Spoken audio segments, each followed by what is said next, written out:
Late summer of last year, I was the primary resuscitation nurse. I had just finished checking off the resuscitation bays, and I remember getting a phone call from our charge nurse, and he just told me to meet him in resus 2, which is where I already was, so that was fine.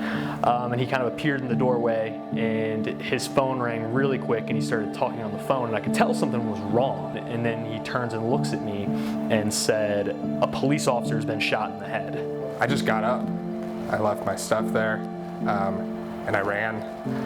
The ambulance crew hit the doors to the trauma bay about the same time as me, and so the gurney went past me, and I didn't really know what to expect. But when the gurney went past me,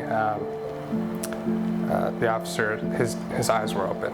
We made eye contact with each other, and that really puts things into perspective. Like it's time for us to go to work. Nobody wants to see our men in blue get hurt like that, or have any of those situations actually happen to you while you're, on your shift. But I definitely think it impacted our department in a sense that, it made us realize that, we are a level 1 trauma, and we can be a level 1 trauma just like the rest of them, just like the best. I was pulling out, I already heard the patch, I already knew what they didn't have, what we're gonna need, so I was already pulling out IV supplies and getting everything ready, and when he rolled in, we went right to work, getting his, cutting off everything we need to cut off, and, putting pressure where we need to put pressure on the wounds, and getting IVs started, and, moving fast and working as a team, which really, leads to success, is that team effort. One of his officers, she was just standing at the head of the bed talking to him, and we made sure to say, please call him by his name because he can hear you. And it was an emotional time for the whole department, the whole city.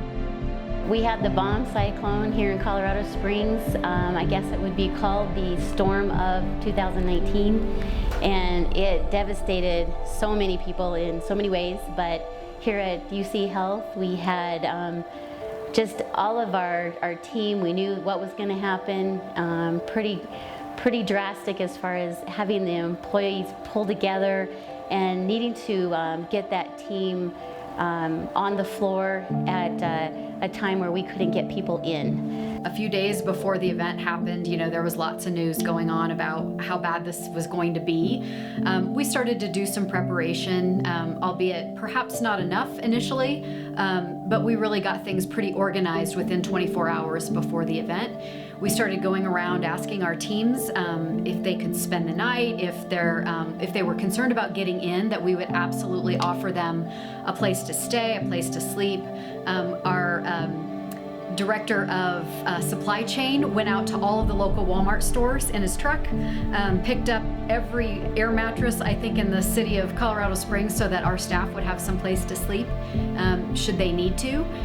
We got all kinds of supplies.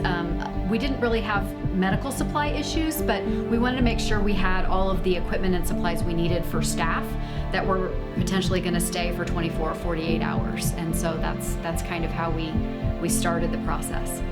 So I primarily work on our PCU on sometime in late June. It was a Saturday. We had an active shooter incident here. It was around 12:45. Immediately after the fire alarm went off, then we heard the emergency call light, or like a code blue emergency, and then everybody jumps up to run to find, where the situation is. So when we showed up at the end of the hall where it was pretty crazy. And I immediately smell gun smoke, and it was confusing to me, and it took me actually several slowed down seconds to realize what was going on. We heard the gunshot, and I didn't know what it was. I said, "That's not good," and Chester said that was a gun. And Stephanie went running, and she ran into the room where the gunshot came from. Like, she just ran right in there. I mean, most of us would have said, let me go get somebody, but she just ran in.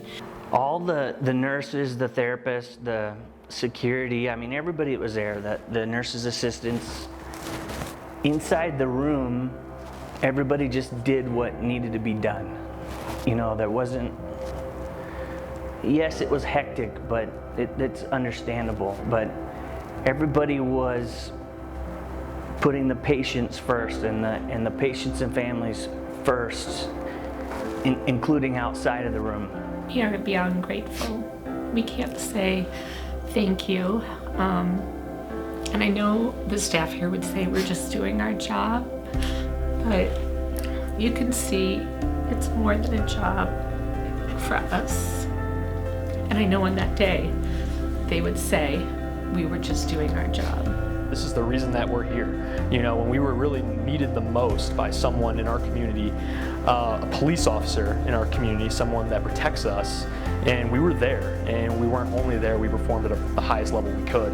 And that's something I'm certainly proud of. This is certainly the case that I'm most proud of being involved with in my career as a nurse. A couple months ago, I got a text message from one of the other guys that was in the room with me, and it was a link to a video that CSPD had posted on their social media, and it was a video of Officer Duzel walking and talking, and it makes me think back to that night and the condition that he was in when he came into our hospital, and it's amazing. It blows each one of us away and really gives us a sense of purpose. A great thing about our department is when those situations do happen, we come together. It makes us stronger. We look out for each other. It's one of the things that keeps me in our ER. It keeps me in this ER specifically. It's the people that we have and that we really look out for each other. What Officer Duzel did for us and what he did for the community is he brought a sense of community into our hospital that we've never felt before, and it still resonates. But the whole hospital just came together. It was just pretty unbelievable how everyone that communication was on board immediately. Well, I think it's been a pretty amazing year. There have been a lot of really great things that have happened, and then there have been a lot of things that have been extraordinarily challenging for our teams. And I think as the Chief Nursing Officer, I can't imagine working with a better group of people. I look forward to my job and what I do every single day, and that's for me is all about the people that work here and the kindness and compassion that they show not only to our patients but to one another. So I couldn't be more proud in circumstances that are sometimes unfathomable for the teams to rally around one another. They have incredible insight into each other and how each other is doing. And so it's not just about the compassion that they show to the patients, it's about the compassion that they show to one another. And for me, that is the biggest gift.